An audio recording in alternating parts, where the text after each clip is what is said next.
A lesson from a frog tale. A group of frogs were hopping contentedly through the woods, going about their froggy business, when two of them fell into a deep pit.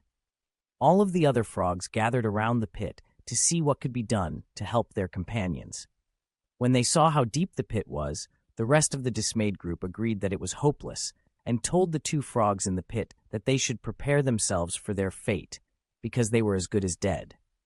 Unwilling to accept this terrible fate, the two frogs began to jump with all of their might. Some of the frogs shouted into the pit that it was hopeless, and that the two frogs wouldn't be in that situation if they had been more careful, more obedient to the froggy rules, and more responsible. The other frogs continued sorrowfully shouting that they should save their energy and give up, since they were already as good as dead.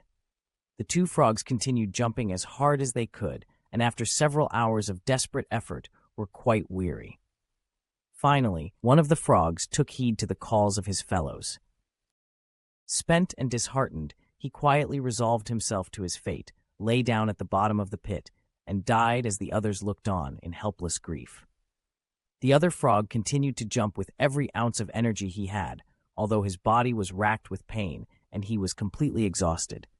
His companions began anew, yelling for him to accept his fate, stop the pain, and just die. The weary frog jumped harder and harder, and, wonder of wonders, finally leapt so high that he sprang from the pit. Amazed, the other frogs celebrated his miraculous freedom and then gathering around him asked, "Why did you continue jumping when we told you it was impossible?" Reading their lips, the astonished frog explained to them that he was deaf, and that when he saw their gestures and shouting, he thought they were cheering him on.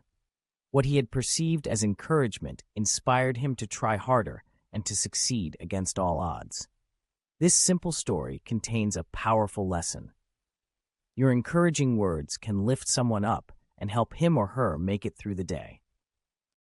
Your destructive words can cause deep wounds. They may be the weapons that destroy someone's desire to continue trying, or even their life.